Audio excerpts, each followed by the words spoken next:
Monsieur le ministre de la Communication, Monsieur le secrétaire général du ministère de la Communication, Madame le président du conseil d'administration de Radio Gabon, Mesdames et Messieurs les directeurs généraux, honorables professionnels des médias, distingués invités, Mesdames et Messieurs, en nous sacrifiant d'abord à la tradition des remerciements et gratitude, d'entrée, permettez-moi de louer la miséricorde du Très-Haut pour sa grâce, pour son accompagnement et surtout pour son inspiration dans la pratique de l'information durant ces 34 années de vie professionnelle. L'occasion pour moi d'exprimer ma gratitude infinie au président de la République, chef de l'État, son Excellence Ali Bongo Ondimba, pour la confiance qu'il a bien voulu placer en moi et pour le privilège qu'il m'accorde de poursuivre les travaux de l'éminent chantier appelé Radio Gabon, dont l'évocation des quasi 64 années d'existence suggère une pause pour un devoir de mémoire. En effet, c'est ici le moment de rendre un hommage mérité à tous ces pionniers qui ont non seulement œuvré pour l'éclat du premier média public de notre pays, mais qui ont énormément aidé à susciter des vocations dans le domaine de la presse au Gabon. Parmi ces inspirés, fruit du mythe médiatique produit par les 10 pionniers, j'y suis. Et je me permets d'intégrer aussi mon aîné, mon grand frère, Bertrand Ebegangwe, que je félicite chaleureusement pour la qualité du travail fourni au cours de ces dernières années. La sagesse du village dit que on ne remplace jamais un grand frère. On ne fait que suivre ses pas. Félicitations. Monsieur le ministre de la Communication, distingués invités, Mesdames et Messieurs, ce mercredi 8 mars 2023 est un jour qui ressemble à un autre jour historique, celui du dimanche 5 mars 1989. Coïncidence divine ou simple hasard de calendrier, ce mercredi 8 mars 2023 semble célébrer mon mariage avec Radio Gabon. En effet, il y a exactement 34 ans et 3 jours, au sortir de ma formation, je passais pour la première fois sur les antennes de Radio Gabon en offrant en même temps aux auditeurs de l'époque le premier bulletin météo radiodiffusé que certains historiens de la presse inscrivent parfois dans les temps forts de la RTG.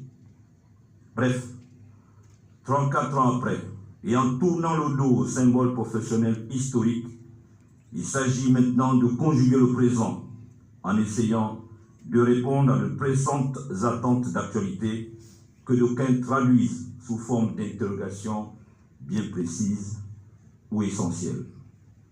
Comment serait-ce possible de faire du vieux positif et inspirant avec du jeune inventif, créatif et dévoué pour une radio encore plus dynamique? Comment serait-ce possible de rendre encore plus potable l'écoute et le signal de Radio Gabon dans une couverture plus optimale ou globale? Comment serait-ce possible de se réconcilier avec certains auditeurs désorientés par le contexte concurrentiel du nouvel environnement médiatique, national ou international?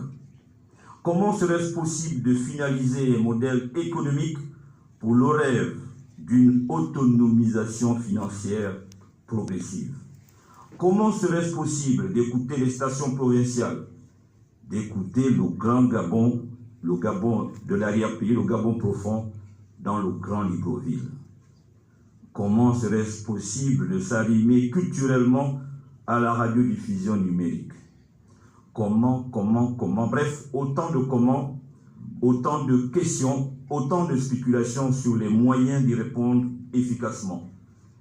Et sur ce point, Monsieur le ministre de la Communication, à travers votre implication personnelle, nous voulions compter sur le soutien naturel du gouvernement que dirige le Premier ministre Alain-Claude Bilébizé, qui avait rappelé son attention toute particulière aux médias lors de sa déclaration de politique générale à l'Assemblée nationale le 24 janvier 2023.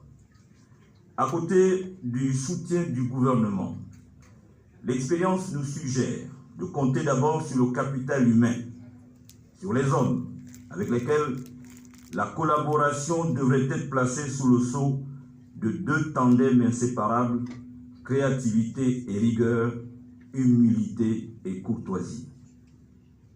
Créativité, rigueur, humilité, courtoisie. Deux tandems de principes professionnels que nous allons devoir partager quotidiennement dans le but de préserver les acquis générés par tous les prédécesseurs et dans l'espoir aussi de les améliorer en essayant de laisser d'autres traces pour le grand bonheur des auditeurs de Radio Gabon qui ne manquent pas de nous signaler que les radios qu'on entend ne sont pas nécessairement celles qu'on écoute vraiment. C'est une autre manière de nous rappeler la demande croissante d'une radiodiffusion de qualité et la place de la radio en tant que média traditionnel incontournable dont l'audience et le pouvoir d'écoute dépendent aujourd'hui des combinaisons artistiques, techniques et scientifiques. Des combinaisons qui doivent être fructifiées par le partage des fondamentaux, des différents métiers de la radio dans un travail d'équipe nécessitant naturellement une organisation et une adaptation continue aux besoins des auditeurs, principaux consommateurs de notre offre radiophonique. Monsieur le ministre, distingués invités, nous nous réjouissons déjà de savoir que nous arrivons dans un milieu qui ne nous est pas professionnellement étranger.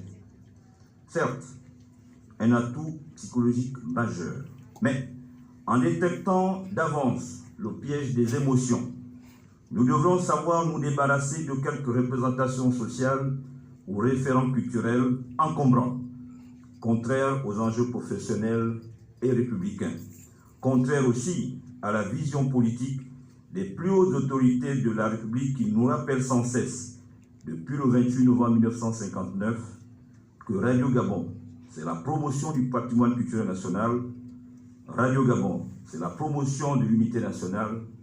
Radio Gabon, c'est la promotion de la culture démocratique. Je vous remercie.